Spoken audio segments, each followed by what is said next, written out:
네, 미국도 국내에도 섹터별 순환이 살짝 돌았던 어제자 거래일입니다. 그 중심에서 섹터의 색이 바뀔 것인가 아니면 기존 주도주에 대한 매수 기회로 활용해 봐야 될 것인가 많은 분들이 고민하고 계실 겁니다. 뉴욕과 우리 시장에 대해서 연결고리 찾아가며 전략 챙겨보도록 하죠. 오늘 또 귀한 걸음 해주셨어요. 현대차증권의 김재승 연구위원과 함께합니다. 어서 오세요. 예, 안녕하십니까. 안녕하십니까. 잘 부탁드립니다. 일단 시장에 대한 얘기부터 하나씩 풀어가 보도록 할게요.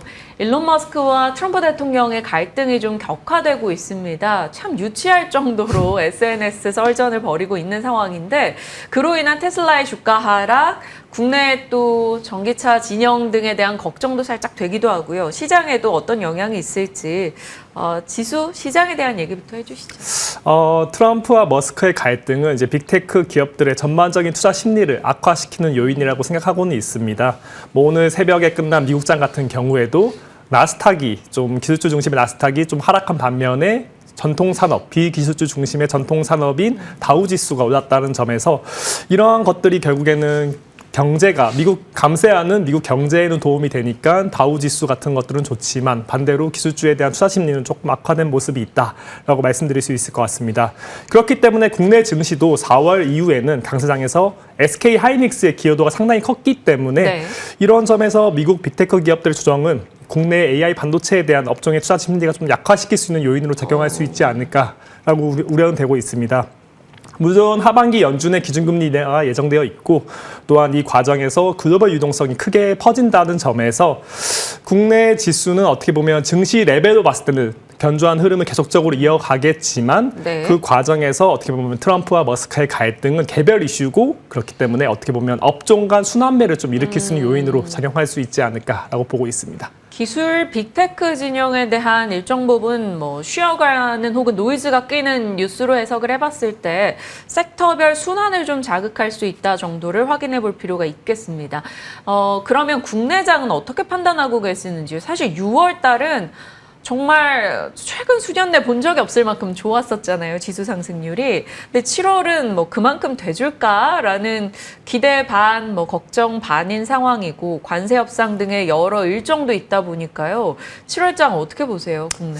사실 어제 같은 주말 지난주에 같은 경우에는 목요일, 금요일 좀 빠지면서 불안한 요소들을 좀 만들었었는데요. 하지만 어제 같은 경우에 다시 외국인이 들어오면서 지수도 상승한 모습을 보였습니다.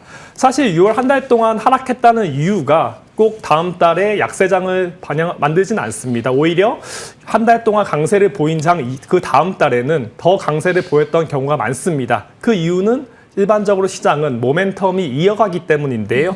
그렇기 때문에 이번 장에서도 꼭 다음 달에, 그러니까 7월에 약세장이 나타날 수 있을 것 같지는 않다라고 보고는 있습니다. 하지만 이제 코스피 레벨이 좀 높아졌고 여기에 대한 부담감은 조금 있는 것 같아요. 그렇기 때문에 거기에 또 7월 8일 상호관세 유예 종료라는 그런 또 이벤트도 존재하기 때문에 투자자들은 조금 불안한 거 아니야? 라는 걱정은 하는 것 같습니다. 그렇기 때문에 저의 기본 시나리오를 봤을 때 이런 불확실성 요인들, 특히 말하는 7월 8일 이제 상호관세 유예 종료 이런 것들은 저는 기본 시나리오 관점에서는 유예가 연장될 것이다라고는 보고 있습니다. 그렇기 때문에 이런 우려 요소들은 어떻게 보면 8월 이후에는 좀 특히 9월 넘어가면 안정성을 존재할 것 같다라고는 보고 있습니다.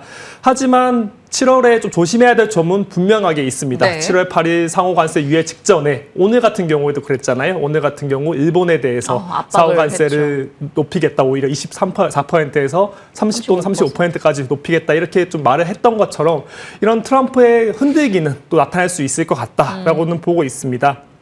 그렇기 때문에 제가 생각했을 때는 이런 시장에서 너무 많은 유예 가능성을 좀 트럼프의 상호관세 유예 전망을 좀 반영하고 있고 그 과정에서 시장이 너무 큰 기대를 좀 하고 있기 때문에 또한 연준의 기준금리 인하에 대한 베팅도 상당히 커져간 상황에서 자그마한 노이즈가 있으면 좀 깨질 수 있다라고는 보고 있습니다. 그렇기 네. 때문에 저는 이렇게 봤을 때는 국내 증시, 7월 국내 증시는 대외 불안정 요소들을 어떻게 보면 예측하고 전망하기보다는 확실하게 내수주 중심의 정책 수위주 중심으로 좀 가져가는 것이 좀 더 안전하지 않을까라고 보고 있습니다. 사실 그것을 그대로 보여준 게 어제장이었잖아요. 내수 정책에 대한 이슈, 뭐 지주, 금융, 유통 이런 쪽에서 반응을 보였었는데 관세 노이즈가 뭐 어찌 될지 모르다 보니 거기에서 조금 자유로운 내수 정책 쪽으로 조금 더 주목을 해보자라는 의견이셨습니다. 자, 그 밖에 그러면 이제 3분기가 시작되고 하반기가 시작된 이 시점에서 어떤 섹터를 유망하게 보고 계시는지 궁금한 게요. 사실 조선방산, 원전 상반기의 주도주들이 약간씩 조정이 나오고 있어요. 그러면 이걸 이들에 대한 매수 기회로 볼지 아니면 좀 소액 섹터를 봐야 될지 많은 분들이 갈등하고 계십니다. 어느 쪽에 더 무게 두세요? 일단 실적만 봤을 때는 실적 가시성이 높은 뭐 조선기의 방산, 화장품 이런 업종들이 실적이 좋아 보이는 건 사실입니다. 네. 1분기에 좋았었고 그것이 2분기에 대한 가이던스 상당히 좋게 나오고 또 수출 지표 이런 것들도 전반적으로 좋게 나오고 있기 때문에 조선기계, 방산 이런 화장품 업종까지 이런 업종들의 실적 가시성은 상당히 높다라고 볼 수 있을 것 같습니다. 하지만 저는 이런 것보다는 좀 대외 요인들이 이런 것들은 강하기 때문에 물론 실적의 가시성이 있는 것도 중요하지만 오히려 투자자들은 하반기를 더 많이 지켜보는 것 같습니다. 그 이유로는 2분기 실적 좋은 것은 다 알고 있어. 하지만 하반기 실적 전망치가 계속 하향 수정되고 있거든요. 그런 과정에서 그러면 하반기에 좋은 실적이 좋을 수 있는 섹터들은 어떻게 될까? 이런 것에 대한 좀 궁금증 또 관심도가 높아지는 것 같습니다. 물론 하반기에도 전반적으로는 조선기계 방산이라는 우리나라의 수주 산업들 전반적으로 좋을 거로 예측되고 있고요. 또 화장품 업종도 좋게는 보고 있습니다. 하지만 이런 업종들에 대해서는 너무나 잘 알고 있는 상황이기 때문에 조금은 좀 시장에서는 반응하지 않는 것 같고요. 새로운 산업들에 대해서 좀 더 반응을 크게 하는 것 같다. 그래서 어제 같은 경우 반도체 수출이 잘 나오다 보니까 반도체가 좀 안 좋았을 거라고 봤는데 2분기 실적이 하단이고 그다음부터 계속 올라가지 않을까. 삼성전자 특히 삼성전자 같은 경우에요. 그런 업종의 기대감이 높아졌기 때문에 좀 반도체에 대해서는 좀 좋게 봤던 것 같고요. 또한 저는 오히려 또 실적의 변동성이 없는 뭐 유틸리티 그리고 뭐 금융 증권 이런 업종들도 전반적으로 좋지 않을까라고 보고 있습니다. 요약하자면 조선기계 방산의 업종에 대한 기대감은 너무나 좋은 건 사실이고 실적에 대한 기대감은 좋은 건 사실이지만 오히려 하반기에 좋아질 수 있는 업종들 중심으로 좀 보는 게 좋을 것 같고 아니면 변동성이 낮은 업종 중심으로 보는 게 좋을 것 같다라고 해서 반도체나 아니면 아까 말씀드렸던 내수주, 정책 수혜주 중심으로 좀 보는 게 좋지 않을까라고 보고 있습니다. 변동성 측면에서요. 뭐 조선방산 원전이 나쁘다는 게 아니고요. 이들의 숫자나 호재는 명확하지만 맞습니다. 그 부분에 대해서는 이미 시장에 너무 노출되어 있어서 또 상승한 것에 대한 부담으로 변동의 가능성이 있기 때문에 거기에서 조금은 더 안정감을 가져갈 수 있는 섹터로 추려주신 겁니다. 전체적으로 그럼 7월 장을 어떻게 대응하실지 연구위원님이 저 같은 개인 투자자라면 어떻게 전략을 짜실지 좀 소개해 주세요. 일단 코스피 중심으로 말씀드리면 7월에는 불확실성이 높이는 이벤트가 많다고 생각합니다. 앞서 말씀드린 것처럼 7월 9일에 미국의 상호관세 유예 종료가 예정되어 있고요. 또한 최근에 트럼프의 파월 흔들기도 상당히 강해지고 있다고 보고 있습니다. 또한 아쉽게도 좀 안타깝게도 좀 서울 집값이 급등한 가운데 대출 규제와 같은 유동성 억제 정책들도 나오면서 이것이 시장에 영향을 조금은 미치고 있을 수 있지 않을까라고 보고는 있습니다. 하지만 이러한 불확실성 요인들은 짧게는 8월, 길게는 9월 이후에 해소될 것으로 보고 있습니다. 특히나 연말로 갈수록 투자자들은 연준의 기준금리 인하에 따른 또한 미국의 감세 이런 것들을 더 지켜볼 것 같고요. 거기에 따른 국내 수출 또한 펀더멘탈 반등에 초점을 맞출 거로 저는 보고 있습니다.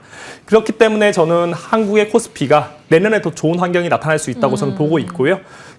그러므로 이 주식에 대한 투자는 계속적으로 이어가시면서 조정 시 매수 의견을 드린다라고 말씀드릴 수 있을 것 같습니다. 또한 7월의 대외 불확실성을 좀 해지하는 아까 말씀드렸던 대외 불확실성이 좀 존재하니까요.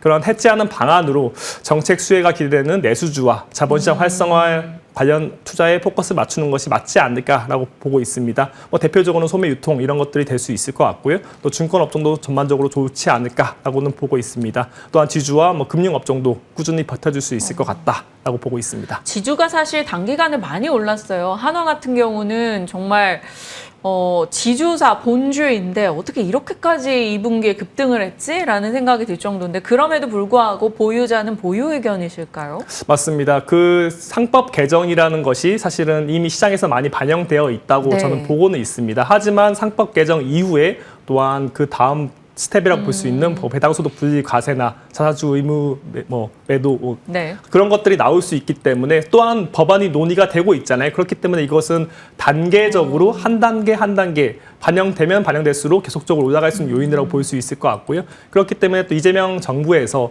이것을 단기간으로 보는 게 아닌 부동산 시장을 대체할 자본시장이 필요하다라고 어제 또 언급한 것처럼 장기적인 프로젝트이기 때문에 법안들이 단순히 뭐 한 달, 두 달 안에 다 통과될 수는 없겠죠. 네. 하지만 1년, 2년 나아가면서 계속적으로 리레이팅 될 수 있는 요인이기 때문에 그런 요인들을 반영한다면 저는 조금 더 가져갈 수 있지 않을까라고 보고 있습니다.